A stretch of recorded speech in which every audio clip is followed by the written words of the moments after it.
Dede Alfi Sahrin alias Tata Cabi ditemukan tewas di kamar kosnya di kawasan Tebet, Jakarta Selatan pada 11 April 2015 silam. Wanita yang kerap menjajakan dirinya lewat pesan chatting online itu ditemukan tewas tanpa busana. Lehernya terjerat kabel, tubuhnya tertutup bed cover dan mulutnya disumpal. Kecurigaan polisi pun langsung mengarah pada pelanggan Alfi. Buku catatan Alfi menjadi petunjuk penting. Ibu beranak satu itu memang selalu mencatat nama dan jadwal kedatangan pelanggannya di buku catatannya itu. Polisi pun langsung mengerucutkan terduga pelaku pada pelanggan yang terakhir kali tercatat di buku tersebut. Tidak butuh waktu lama, seorang pria bernama Prio Santoso pun ditangkap jajaran kepolisian pada 15 April dini hari di rumahnya di Bogor. Bapak satu anak itu langsung mengakui perbuatannya telah membunuh Tata Cabi alias Alfi. Dia mengatakan, malam pembunuhan itu adalah kali kedua dia menggunakan jasa Alfi yang dikenalnya melalui media sosial Twitter.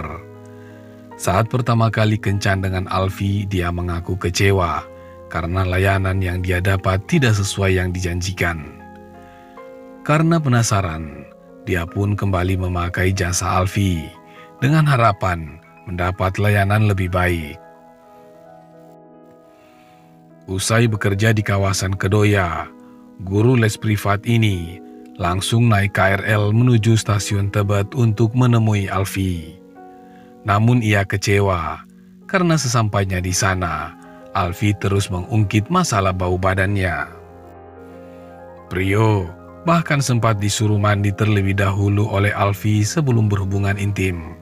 Hanya saja, waktu itu handuk yang diberikan kepadanya dalam keadaan basah. Akhirnya dia tidak jadi mandi. Alhasil, guru bimbingan belajar itu langsung berhubungan intim dengan Alfi. Sekitar 10-15 menit kemudian, Alfi mulai merasa terganggu dengan kondisi tubuh Prio dan kembali mengungkit soal bau badan. Prio pun mengaku langsung naik pitam setelah mendengar ejekan itu. Dia spontan mencekik leher Alfi. Alfi mencoba melawan dengan menggigit jari Prio. Itulah yang membuat amarah Prio makin menjadi. Dia pun melilitkan kabel di leher Alfi dan menyumpal mulut wanita itu dengan kaos kaki hingga Alfi meninggal. Setelah itu, Prio pun mencuri barang-barang berharga milik Alfi, seperti laptop dan 4 ponsel.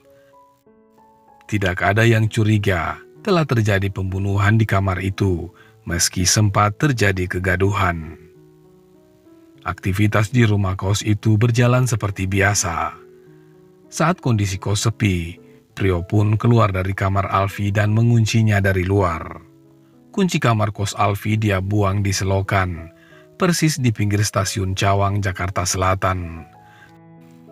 Lebih tepatnya, berada di Jalan Tebet Timur dalam 11 RT 10 RW 06. Dia berupaya menghilangkan barang bukti karena takut ketahuan. Selokan tempat kunci ditemukan memiliki kedalaman 2,5 meter dan lebarnya 2 meter. Di dekat kunci, tepatnya di atas kanan lokasi ditemukannya kunci, ada 2 tempat sampah yang biasa digunakan warga untuk membuang daun-daun yang jatuh. Selain tempat sampah, selokan tersebut juga ditumbuhi pepohonan yang menjulang tinggi. Beberapa pohon tersebut antara lain pohon siri yang tingginya mencapai 5 meter. Di sana juga ada pohon hias yang cukup lebat.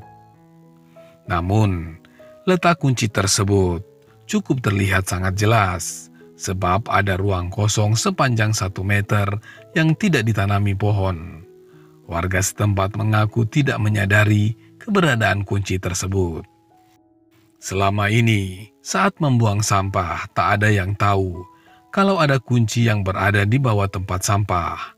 Warga baru tahu ada kunci setelah polisi datang untuk melakukan rekonstruksi guna menemukan kunci kamar kos Alfi yang dibuang. Sehari setelah pembunuhan itu, teman Alfi curiga karena dia tidak kunjung keluar kamar dan juga tidak bisa dihubungi. Saat pintu kamar kosnya dibuka secara paksa, Alfi pun sudah ditemukan dalam keadaan tidak bernyawa. Polisi langsung bergerak cepat.